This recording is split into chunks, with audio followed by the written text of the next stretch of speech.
Restricted free agent forward Patrik Laine has made some very interesting comments, leaving many to wonder what his future holds with the Winnipeg Jets. Plus, we have some more updates on the Minnesota Wild GM search, and the Carolina Hurricanes have signed a very interesting unrestricted free agent. We'll get into all the latest coming up next.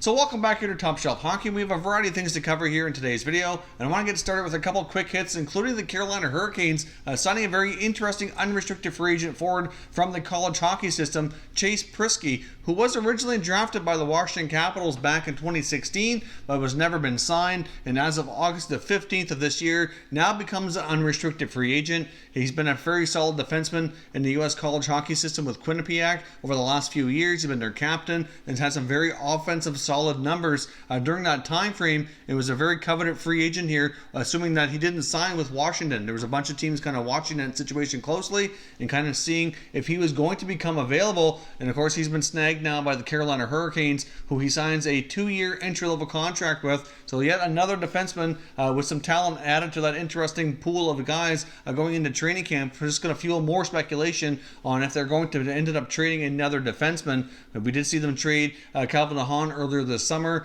and they do have a lot of guys who already play the right side as well. So clearly there's a lot of movement there that could happen on that blue line with Carolina, possibly with an effort to maybe acquire another forward. But the forward group situation will likely be determined on whether or not Justin Williams returns. Obviously, they're still waiting for confirmation from their captain if he's going to be returning for another season and he wants to sign another short-term contract, or if he's possibly heading into retirement. That still remains uncertain at this point, but seeing as how the Carolina Hurricanes were unable to sign Adam Fox, who they had gotten from the Flames in that other trade last year involving Dougie Hamilton, Noah Hanifin, etc., adding Priskie into the mix kind of replaces a similar type of defenseman with a lot of offensive upside, so it's certainly nice for them to add yet another great prospect here. The Canes already have a really strong and deep prospect pool, and we'll see how things go. I don't expect the Carolina Hurricanes to necessarily make a rush decision here into trading another defenseman. Like I mentioned, it could happen, but I would think they probably want to go into training camp first and see how he fits, if he's going to be NHL ready, or if they feel like he'll need some time to maybe go down and play with the Charlotte Checkers for a little while first. But either way, another very interesting unrestricted free agent for them to add to their mix here and see how that blue line can shape up moving forward. They got a lot of young talent there and very well could be one of the stronger blue lines for years to come. Now we have some more interesting developments on the Minnesota Wild GM search. We have more reports from Michael Russo of The Athletic indicating that Bill Guerin of the Pittsburgh Penguins has now gone back for a second interview and it's currently the leading contender to land the job. Obviously, Bill Guerin, like I said before, is a well-respected hockey man. Has been assistant GM with the Penguins for some time. Obviously played for a long time in the NHL as well, and certainly appears to be ready for taking on that type of responsibility and role as a general manager when the opportunity presents itself, and this very well might be the chance that he's been looking for. Now, he still believes that Ron Hextall is still considered to be in the mix, but there is some uncertainty over whether or not an assistant GM in New Jersey, Tom Fitzgerald, is. He was originally granted permission to speak to the Wild, but they're not quite clear if he still had permission to speak to them and have an additional interview. So that's not quite clear if he's still involved or not, but either way, Billy Guerin appears to be the most recent leading contender. So we'll see if that shapes up and if he ends up being their man, or if things kind of develop further, possibly in a different direction. But I wouldn't count out Ron Hextall out of that mix yet either as well. Now, Russo also had another article recently as well talking about some other stuff going on behind the scenes with Paul Fenton before he was let go, which kind of led to a very interesting Twitter exchange between himself and Sean Burke. Now, Sean Burke, as you probably know, is a former NHL goaltender, currently working as a scout with the Montreal Canadiens. He was a GM for the Team Canada at the most recent Olympics. Of course, the NHL wasn't involved, but Sean Burke was at the head of that, helping pick Team Canada and shape that roster. Now, like I said, he's working as a scout with the Habs organization. Now, the article kind of talked a little bit more about Paul Fenton and the fact that he was had a trade offer on the table for Zach Parise. Now, we had talked before, shortly before he was fired, indicating there were some rumors kind of percolating that there were some trade talks around Zach Parise. There was an interview with Parise saying how he was trying to remain optimistic about his future in Minnesota, and that he still was ultimately want to win a Stanley Cup and bring that back to the great state of Minnesota as well. But there's certainly, you could tell there was some tension between himself and the franchise a little bit, and a little bit of uncertainty over how things were going to go. But ultimately, it's believed that Paul Fenton, based on this article, had a 1-for-1 trade lined up for Zach Parise. Based on the information from his sources, he didn't want to reveal who the other player involved in this trade was, but he did indicate it was a 1-for-1 trade. It would have involved Minnesota retaining a significant amount of Parise's salary, and it would have been straight up 1-for-1, and he said it would have been an extremely bad trade. So I can't help but wonder if some of that information might have came to be right before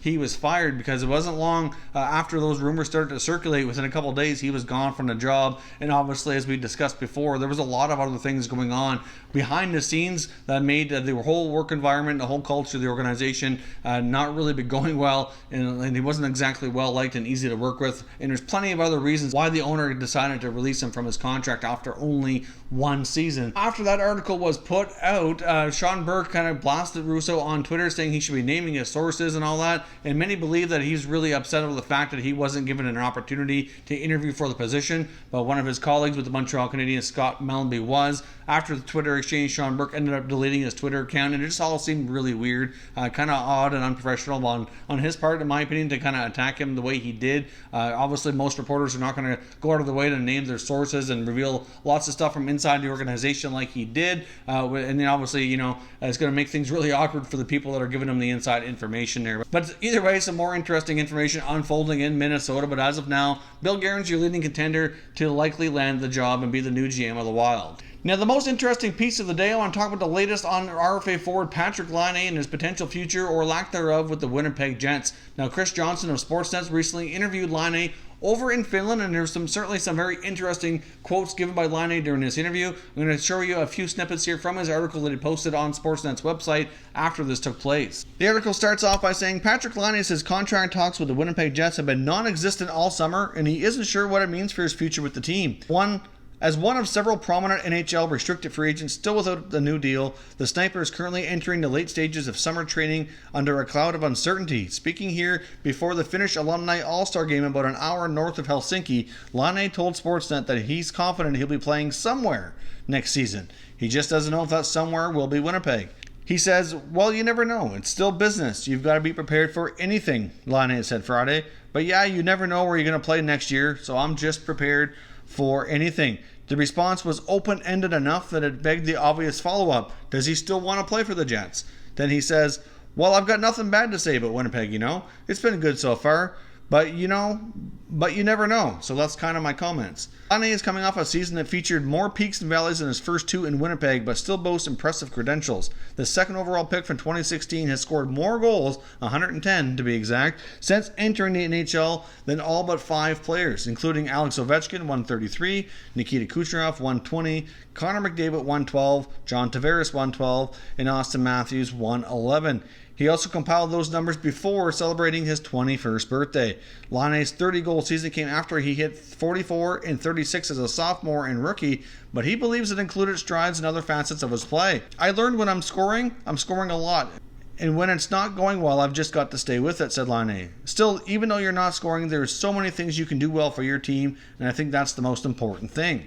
Now, there was also another article on Patrik Laine from Yahoo Sports here that I'm going to show you a quick clip here as well. Quote, it says, nothing new to tell. I don't know how teams management work because I've never worked there, but I'm not in a hurry. Fall is such a beautiful time in Finland.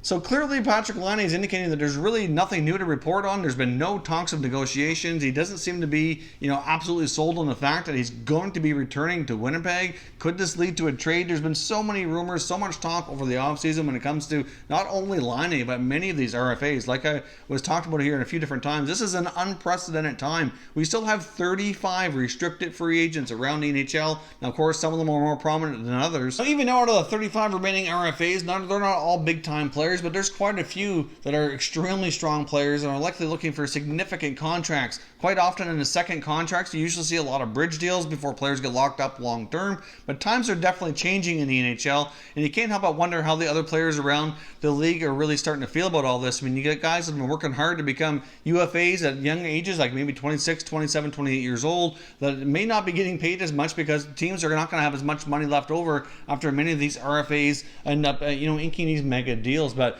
obviously Patrik Laine is one of these guys that certainly has an uncertain future, and it seems clear to me based on these comments that this very well could be part of the negotiation tactic. Obviously it seems like he's not fazed by this at all, that he's not concerned it's going to get done. He's going to play somewhere. Obviously as he comes across a little bit different, a little bit rattled, that's going to kind of swing negotiation favors in the Winnipeg court. But clearly he needs to be signed, and there's been a lot of speculation, like I said, about this player throughout the entire offseason, about being offer sheeted, about being traded, and you just really can't help but wonder what the future holds for Laine. Is he going to remain in Winnipeg, or are they going to end up making a significant move? I mean, they have over $17 million in cap space, and yet Laine and Connor remain unsigned. But as we've also discussed, it just seems like many of these guys don't want to be the one to kind of go first here and set the market. Obviously they're kind of waiting for somebody else to set the tone and to make sure they can maximize their amount of dollars here that they get on their next contract. So let me know your thoughts down below. Should Winnipeg Jets or their fans be concerned over these comments from Patrik Laine? Is he likely going to get signed? Can they come to an agreement?